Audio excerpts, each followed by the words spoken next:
Spoilers ahead. Watch out and take care. The film begins before Christmas at Camp David. President Benjamin Asher is preparing to attend a fundraiser with his wife Margaret Asher and son Connor. Also on the president's security detail is Secret Service agent Mike Banning.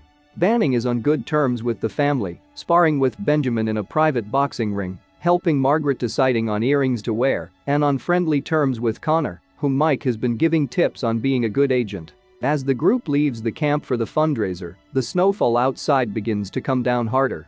While Ben and Margaret ride in the presidential limo, Connor is riding with Mike in an SUV following them. As they near a bridge over a river near the camp, the lead vehicle in the convoy hits a deer, causing a chain reaction of vehicular damage. One Secret Service SUV plows through the side of the bridge and crashes into the waters below. The presidential limo ends up skidding near the edge, balancing precariously. Mike and several other agents rush to Ben and Margaret's aid, but Margaret's door is jammed, and the limo is still sliding over the edge. Several agents attempt to try and keep the vehicle from going over, but, as their attempts fail, Mike makes a split-second decision and cuts Ben out of his seatbelt, saving him, but is unable to save Margaret, who goes over the edge in the limo. 18 months later. Since that time, Mike has taken a desk job with the U.S. Treasury, still upset regarding the Camp David incident. He is unable to concentrate when his girlfriend attempts to tell him something, and he decides they should see a movie later that evening. Mike meets with Secret Service Director Lynn Jacobs, who knows Mike is still distressed over his failure to rescue the president's wife. She assures him that he did what was necessary, and even the president knows that. Asher is with Connor, who are preparing to go back to Camp David for a retreat, but Connor would rather go to the beach. Asher invites him to get some ice cream, but he is called in immediately. He meets with Secretary of Defense Ruth McMillan, Speaker of the House, Alan Trumbull, and Vice President Charles Rodriguez over their impending meeting with the Korean Prime Minister. Prime Minister Lee and his aide, Kang Yeon-sak, arrive at the White House. Somewhere over West Virginia, a large AC-130 gunship comes in and shoots down 2 American jets. Asher is taken out of his meeting with Lee and moved somewhere safer as he is alerted of the situation. He asks for Connor, but he is nowhere to be found. The enemy plane begins to open fire on civilians before making its way toward Washington, D.C., and finally toward the White House. Mike sees the chaos from his office. He rushes into the streets to protect civilians while other troops attempt to shoot down the enemy plane. The shooters even manage to blow up oncoming missiles, but it is finally shot down, crashing its wing into the Washington Monument before finally crashing and exploding. The top of the monument collapses and falls, killing several tourists. While Asher, McMillan, Rodriguez, and others are taken down to the bunker, Mike runs toward the White House, where he finds suicide bombers blowing open the front gates. Other Korean terrorists begin coming in, firing on the Secret Service, who return fire and manage to kill some of them. Jacobs meets with General Clegg and others at the Pentagon, where they are briefed on the situation, namely that the president is hiding in the bunker. Inside the bunker, however, Kang and several other terrorists, along with ex-Secret Service agent Dave Forbes, take Asher and the others hostage. Outside, Agent Roma and other men continue fighting off the incoming terrorists. Roma declares Olympus has fallen to signify that the White House has been invaded.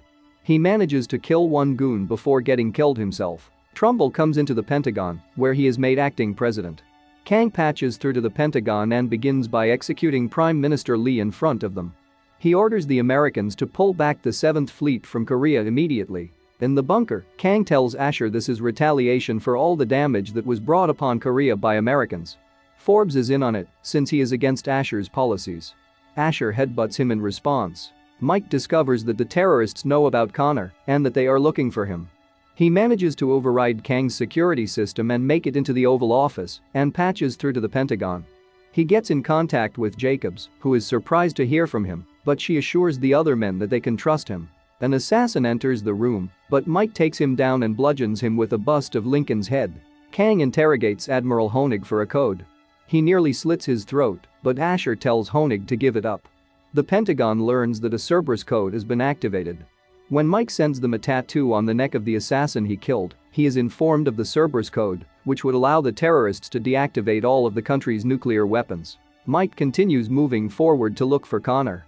He finds the boy hiding in a room and safely gets him out, just as more goons come in firing at them. Mike assures Connor that his father is going to be okay, and he gets him up a ventilation shaft to get out safely. Connor is rescued by some troops as Mike takes down other goons. He interrogates them, and they laugh in his face. He responds by stabbing one of them in the throat until he gets an answer. He lets Jacobs know Kang's name and to learn something about him. Kang learns about Mike's presence from Forbes, and so he is sent to get rid of him. Forbes comes across Mike, who is still unaware of his deception. When he accidentally slips Kang's name, Mike realizes the truth, and the two get into a fight. Forbes tries to stab him, but Mike gets the knife from him and stabs him. As he lies dying, Mike asks him why he did this. Forbes reveals it was because he lost his son. Mike has him tell Kang that he got Mike, which he does before Mike fatally stabs him in the throat. Kang attempts to get another code from Macmillan.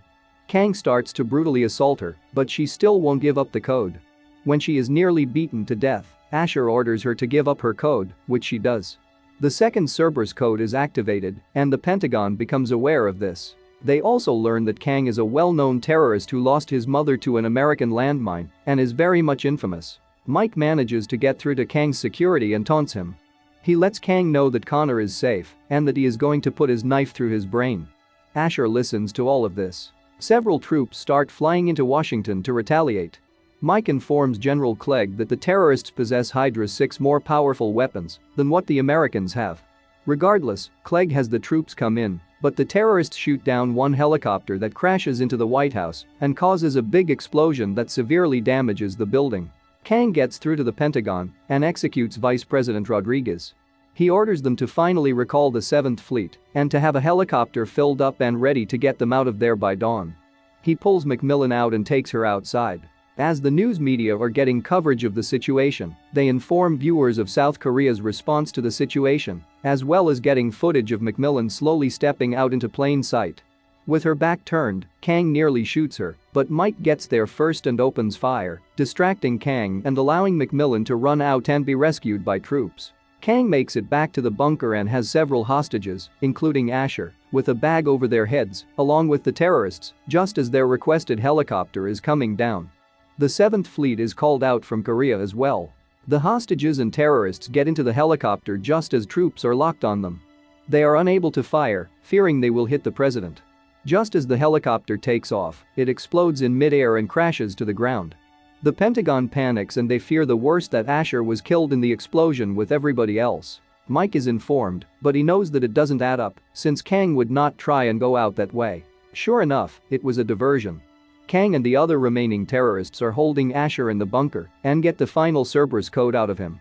Kang's true plan is revealed. He plans to detonate all of the nuclear weapons to completely obliterate the United States. However, Clegg is put in his place by Trumbull, and Mike proceeds down to the bunker. Just as the terrorists are getting out, Mike shoots some of them. Asher knocks 2 of them down and struggles in a fight with Kang. He gets shot in the side as Mike attacks Kang. The two engage in hand-to-hand combat, with Kang nearly overpowering him. Kang taunts Mike and tells him he's failed again, but Mike gets the upper hand and takes Kang down. True to his word, he grabs his knife and sticks it in Kang's head, killing him.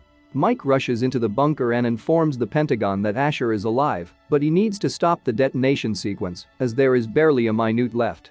Jacobs, Trumbull, and Clegg rush to give Mike the deactivation code, and, with seconds to spare, Mike successfully shuts down the detonation sequence, much to the relief of everybody else. Mike takes Asher outside, where he is reunited with Connor, and Mike is reunited with Lee. Asher delivers a speech to the nation, commemorating those who were killed in the terrorist attack. As he concludes, he walks off the stage and shakes Mike's hand.